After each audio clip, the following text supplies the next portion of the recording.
പത്തരമാറ്റിൻ്റെ പുതുപുത്തൻ വിശേഷങ്ങളിലേക്ക് എല്ലാവർക്കും സ്വാഗതം. ദേവയാനി ഹോസ്പിറ്റലിൽ കിടക്കുകയാണ്. യഥാർത്ഥ കുറ്റവാളികൾ ആരാണെന്ന് കണ്ടെത്തണമെന്ന് തീരുമാനമെടുക്കുകയാണ്. അങ്ങനെ ദേവയാനിയെ കാണാൻ വേണ്ടിയിട്ട് നന്ദു ഹോസ്പിറ്റലിലേക്ക് വരികയാണ്. ആ സമയത്ത് അനി അവിടെയുണ്ട്. അനി നന്ദുവിനോട് പറയുകയാണ്, എൻ്റെ ജീവിതം തകർന്നു.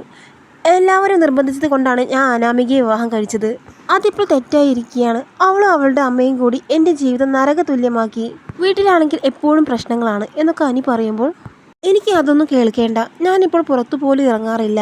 കുറച്ച് ദിവസങ്ങളായി ഞാൻ ആരെയും ഫേസ് ചെയ്യാറില്ല. എനിക്ക് അതൊക്കെ ബുദ്ധിമുട്ടാണ് എന്നൊക്കെ പറയുകയാണ് നന്ദു. അനി വീണ്ടും പറയുമ്പോൾ നന്ദു പറയുന്നുണ്ട്, അനി ഇനി ആ കാര്യങ്ങളൊന്നും സംസാരിക്കേണ്ട. ദേവയാനി വല്യമ്മയെ ഒന്ന് കാണാൻ വന്നതാണ്.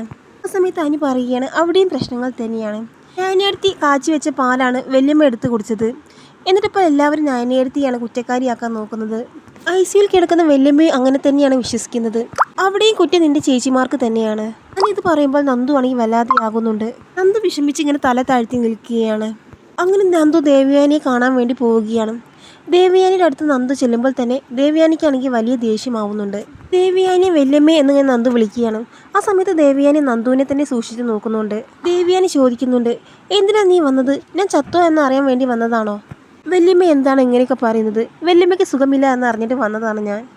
എന്തിനാ നീ എനിക്ക് വയ്യ എന്നറിഞ്ഞിട്ട് വന്നത്? നീ നിന്റെ കുടുംബക്കാരും കൂടിയല്ലേ എന്നെ ഇങ്ങനെയാക്കിയത്? നിന്റെ ചേച്ചി ഒരൊറ്റൊരുത്തി കാരണമാണ് ഞാനിങ്ങനെ കിടക്കുന്നത്.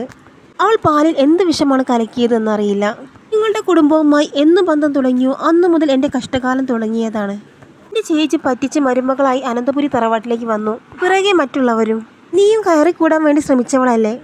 പക്ഷെ കയറിപ്പറ്റാൻ നിനക്ക് സാധിച്ചില്ല. ഇപ്പോൾ എന്തിനാ ഒരു നാണവുമില്ലാതെ ഇങ്ങോട്ട് വന്നത് എന്നൊക്കെ ചോദിക്കുകയാണ് ദേവയാനി. അനിയെ വീണ്ടും മയക്കാൻ വേണ്ടിയിട്ടാണോ ഇങ്ങോട്ട് വന്നത് എന്നൊക്കെ ദേവയാനി ചോദിക്കുകയാണ്. വല്യമ്മ ഞങ്ങളെ തെറ്റിദ്ധരിച്ചിരിക്കുകയാണ്. വല്യമ്മയ്ക്ക് ദോഷം ചെയ്യുന്ന ഒരു കാര്യവും ഞങ്ങൾ ചെയ്യില്ല. പ്രത്യേകിച്ച് നയനേച്ചി അങ്ങനെയൊന്നും ചെയ്യുകയില്ല. അങ്ങനെയൊന്നും ചെയ്യാനുള്ള മനസ്സ് നയനേച്ചിക്കില്ല എന്ന് നീ അങ്ങ് പറഞ്ഞാൽ മതിയോ? പിന്നെ എങ്ങനെയാണ് പാലിൽ വിഷം കലർന്നത്? ഞാൻ കുടിക്കുമെന്ന് കരുതി അവൾ ചെയ്തതാണോ? അതോ അവളുടെ ചേച്ചിയുടെ കുഞ്ഞിനെ കൊല്ലാൻ വേണ്ടിയിട്ടാണ് അവൾ ചെയ്തത്? അത് കേൾക്കുമ്പോൾ നന്ദു പറയുകയാണ്, നയനേച്ചി വല്യമ്മയ്ക്ക് ദോഷം ചെയ്യുന്ന ഒരു കാര്യവും ചെയ്യില്ല. നയനേച്ചി മാത്രമല്ല, ഞങ്ങളുടെ വീട്ടുകാർ ആരും അങ്ങനെയൊന്നും ചെയ്യില്ല. വല്യമ്മയ്ക്ക് എന്തോ ഒരു തെറ്റിദ്ധാരണയുണ്ട് എന്നൊക്കെ പറയുകയാണ് നന്ദു. എന്നാൽ നീ പോയി തെളിയിക്കടി, പാലിൽ അവളല്ല വിഷം കലക്കിയതെന്ന്. നിന്റെ അടുത്ത് തെളിവുണ്ടോ വേറെ ആരെങ്കിലും വിഷം കലർത്തിയതിൻ്റെ എന്നൊക്കെ പറയുകയാണ് ദേവയാനി.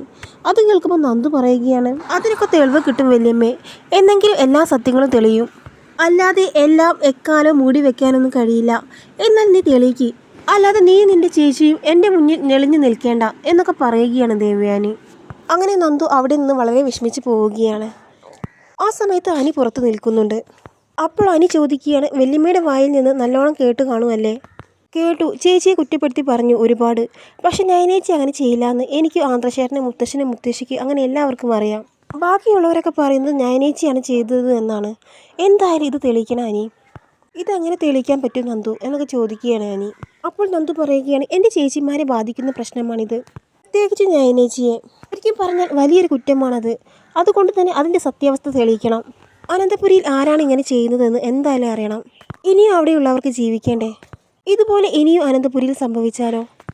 അവിടെയുള്ളവർ എങ്ങനെ വിശ്വസിച്ചാണ് അവിടെ നിന്ന് ഭക്ഷണം കഴിക്കുക? അപ്പോൾ അതിൻ്റെ സത്യാവസ്ഥ ഞാൻ കണ്ടെത്തും അനി. നീ എങ്ങനെ കണ്ടെത്തുമെന്നാണ് നന്ദു പറയുന്നത്. എന്തെങ്കിലും തെളിവ് കിട്ടേണ്ടേ? ഇത് ചെയ്തവർ അത്ര നിസ്സാരക്കാരൊന്നുമല്ല.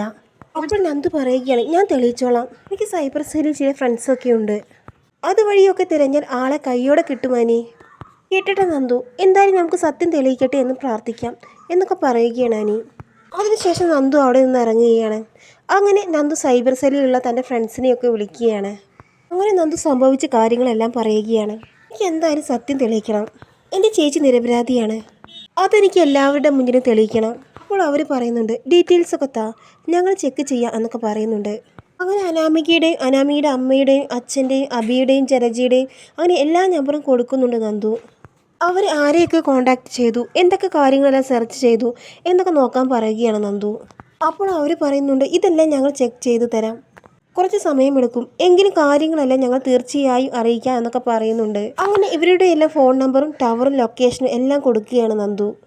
അസ്വാഭാവികമായിട്ട് എന്തെങ്കിലും ഉണ്ടെങ്കിൽ എന്നെ അറിയിക്കണം എന്നൊക്കെ നന്ദു പറയുകയാണ്. നമ്മൾ ചെക്ക് ചെയ്തിട്ട് പറയാം എന്നൊക്കെ പറയുന്നുണ്ട് അവർ. അങ്ങനെ കുറച്ച് ദിവസത്തിന് ശേഷം അവർ വിളിക്കുകയാണ്. അസ്വാഭാവികമായിട്ട് ഒന്നും കണ്ടിട്ടില്ല. പക്ഷെ ഒരാൾ ഒരു വിഷത്തെക്കുറിച്ച് സെർച്ച് ചെയ്തിട്ടുണ്ട്. അങ്ങനെ നേരത്തെ തന്നെ നന്ദു ദേവയാനി കഴിച്ച വിഷത്തിൻ്റെ ഡീറ്റെയിൽസ് എല്ലാം എടുത്തിരുന്നു. ഈ വിഷയത്തെക്കുറിച്ചാണ് അവർ സെർച്ച് ചെയ്തത് എന്നൊക്കെ നന്ദു അവരോട് ചോദിക്കുകയാണ്. അപ്പോൾ സൈബർ സെല്ലിലുള്ളവർ പറയുകയാണ് അവർ സെർച്ച് ചെയ്തതെല്ലാം ഇതുപോലുള്ള വിഷയത്തിൻ്റെ ഡീറ്റെയിൽസ് ആണ്. മാത്രമല്ല വിഷം അവർ ഓൺലൈനായിട്ട് ഓർഡർ ചെയ്യുകയും ചെയ്തിട്ടുണ്ട്. ഡേറ്റും കാര്യങ്ങളൊക്കെ അവർ പറഞ്ഞു കൊടുക്കുകയാണ്. അത് ആരുടെ നമ്പറാണ് എന്ന് ചോദിക്കുകയാണ് നന്ദു. അങ്ങനെ അവർ നമ്പർ കാണിച്ചു കൊടുത്തപ്പോൾ നന്ദു ഞെട്ടിത്തെരിക്കുകയാണ്. അത് അനാമികയുടെ അച്ഛൻ വേണുവിൻ്റെ നമ്പറായിരുന്നു. അങ്ങനെ നന്ദുവിന് ഏകദേശ കാര്യങ്ങളെല്ലാം മനസ്സിലാവുകയാണ്. വേണുവാണ് വിഷത്തിൻ്റെ ഡീറ്റെയിൽസ് സെർച്ച് ചെയ്തതും ഓൺലൈനായിട്ട് ഓർഡർ ചെയ്തതും നയനയെ കൊല്ലാൻ വേണ്ടിയിട്ട് അനാമികയ്ക്ക് വിഷം കൊണ്ടു കൊടുത്തതും എല്ലാം വേണുവാണെന്ന സത്യം നന്ദു മനസ്സിലാക്കുകയാണ്. ഈ തെളിവുകൾ വെച്ച് നയന നിരപരാധിയാണെന്ന് തെളിയിക്കാൻ നന്ദുവിന് സാധിക്കുന്നുണ്ട്. അങ്ങനെ ഈ വിവരമെല്ലാം അറിയുമ്പോൾ നന്ദുവിനാണെങ്കിൽ വലിയ സന്തോഷമാവുന്നുണ്ട്. തൻ്റെ ചേച്ചി നിരപരാധിയാണെന്ന് തെളിയിക്കാൻ സാധിച്ചല്ലോ. അങ്ങനെ അവിടെയുള്ള കംപ്ലീറ്റ് ഡീറ്റെയിൽസ് നന്ദു വാങ്ങിക്കുകയാണ്. ഹോസ്പിറ്റലിൽ നിന്ന് മരുന്ന് ഏതാണെന്ന കാര്യം അങ്ങനെ എല്ലാം കൺഫേം ചെയ്യുകയാണ് നന്ദു. അതിനുശേഷം നന്ദു അനിയെ വിളിക്കുകയാണ്. അനി നന്ദുവും കൂടി കാണുന്നുണ്ട്. അങ്ങനെ കാര്യങ്ങളെല്ലാം നന്ദു അനിയോട് പറയുകയാണ്. അനി, ഞാൻ പറഞ്ഞതല്ലേ കാര്യങ്ങളെല്ലാം തെളിയുമെന്ന്. ഇപ്പോൾ എൻ്റെ ചേച്ചിയുടെ നിരപരാധിത്വം തെളിയിക്കാൻ എനിക്ക് സാധിച്ചു. എൻ്റെ ചേച്ചി അത്രയും വലിയൊരു മോശക്കാരിയാക്കുന്നത് എനിക്ക് സഹിക്കാൻ പറ്റിയില്ല. ഒരു തെറ്റും ചെയ്യാത്ത എൻ്റെ നയനേച്ചിയുടെ കുടുംബജീവിതം തകരുന്നത് എനിക്ക് സഹിക്കാൻ പറ്റില്ല. എൻ്റെ നയനേച്ചിയെ എല്ലാവരും കുറ്റവാളിയാക്കാൻ നോക്കുകയാണ്. ഇത് കണ്ടോ നിൻ്റെ ഭാര്യയുടെ അച്ഛൻ? അയാളാണ് ആ വിഷയത്തെക്കുറിച്ച് സെർച്ച് ചെയ്തതും ഓൺലൈനായിട്ട് ഓർഡർ ചെയ്തതും അനാമികയ്ക്ക് വിഷം കൊണ്ടു കൊടുത്തതും ഒക്കെ അയാളാണ്. അതിൻ്റെ ഡേറ്റും സമയവും എല്ലാം ഇതിലുണ്ട്. അതുകൊണ്ട് നിൻ്റെ ഭാര്യ അനാമികയായിരിക്കും ഇത് ചെയ്തത് എന്നതൊരു സംശയമില്ല എന്നൊക്കെ പറയുകയാണ് നന്ദു. അത് കേൾക്കുമ്പോൾ എനിക്കാണെങ്കിൽ ഒരു നെട്ടലുമില്ല. അത് സ്വാഭാവികമാണ്. അഭിയോ അപ്പച്ചിയുമാണെന്നൊരു സംശയം എനിക്കുണ്ടായിരുന്നു. പക്ഷേ അയാളാണ് മരുന്ന് വാങ്ങിയെങ്കിൽ എന്തായാലും അയാളായിരിക്കും അതെല്ലാം ചെയ്തത്. നവ്യയുടെ കുഞ്ഞിനെ കളയണം എന്ന ലക്ഷ്യമായിരുന്നു അവർക്ക്. പാവം വല്യമ്മയ്ക്കാണ് അത് ഏറ്റത് എന്നേ ഉള്ളൂ. നന്ദുവും പറയുകയാണ് അയാൾ മരുന്ന് കൊണ്ട് കൊടുത്തിട്ടുണ്ടാവും. അങ്ങനെ അനാമിക നവ്യേച്ചിയെ കൊല്ലാൻ വേണ്ടി വെച്ച വിഷമാണ് വല്യമ്മ എടുത്ത് കുടിച്ചത് എന്നൊക്കെ പറയുകയാണ് നന്ദു. പക്ഷെ വല്യമ്മ കുടിക്കുമെന്ന് അവർ ഓർത്തതേയില്ല എന്നൊക്കെ പറയുകയാണ് നന്ദു. ഇത്രയും വിവരം നിനക്ക് കിട്ടിയ സ്ഥിതിക്ക് നമുക്ക് അനാമികയുടെ വീട്ടിലേക്കൊന്ന് പോകാം. ആ വേണുവിനെയും മറ്റുള്ളവരെയും ഒന്ന് കാണാം. മുത്തശ്ശൻ തൽക്കാലം കേസും കോടതിയും ഒന്നും വേണ്ട എന്നാണ് പറഞ്ഞത്. എന്തായാലും നമുക്ക് നേരിട്ടൊന്ന് കാണാം. അങ്ങനെ അനിയും നന്ദുവും കൂടി അനാമികയുടെ വീട്ടിലേക്ക് പോവുകയാണ്. അനിയും നന്ദു വരുന്നത് കണ്ട് അനാമികയ്ക്കാണെങ്കിൽ ദേഷ്യം വരുന്നുണ്ട്. ഒരുമിച്ചുള്ള വരവ് കണ്ടോ, ഇവർ തമ്മിൽ ഇപ്പോഴും രഹസ്യ ബന്ധമുണ്ട്. അനാമിക ദേഷ്യപ്പെട്ട് പറയാൻ തുടങ്ങുമ്പോഴേക്കും നന്ദു പറയുകയാണ് കൂടുതലൊന്നും നിങ്ങൾ സംസാരിക്കേണ്ട. എന്താ കാര്യം, നീ അവളും കൂടി എന്തിനാണ് ഇങ്ങോട്ട് വന്നത് എന്നൊക്കെ വേണു അനിയോട് ചോദിക്കുകയാണ്. അപ്പോൾ അനി ചോദിക്കുകയാണ് എന്തിനാണ് ഞങ്ങൾ വന്നതെന്ന് നിങ്ങൾക്കറിയണോ? പാലിൽ വിഷം കലക്കിയതും വല്യമ്മ ഈ അവസ്ഥയിലാകാനും കാരണം നിങ്ങളെല്ലാവരും കൂടിയല്ലേ? അതിന് സംശയം എന്താ? ഇവളുടെ ചേച്ചി നയന തന്നെ എന്നൊക്കെ വേണു പറയുമ്പോൾ ഇവളുടെ ചേച്ചി നയനയോ? ഞങ്ങളുടെ കയ്യിൽ എല്ലാ തെളിവുകളുമുണ്ട്. തെളിവുകളുമായിട്ടാണ് ഞങ്ങൾ ഇങ്ങോട്ട് വന്നത്. നിങ്ങളല്ലേ വിഷത്തെക്കുറിച്ച് സെർച്ച് ചെയ്തതും ഓൺലൈനായിട്ട് വാങ്ങിയതും? നിങ്ങൾ വിഷം വാങ്ങിയിട്ട് ദേവയാനിയെ കൊല്ലാൻ വേണ്ടിയിട്ട് നിങ്ങളുടെ മകളെയും ഭാര്യയെ ഏൽപ്പിച്ചതല്ലേ?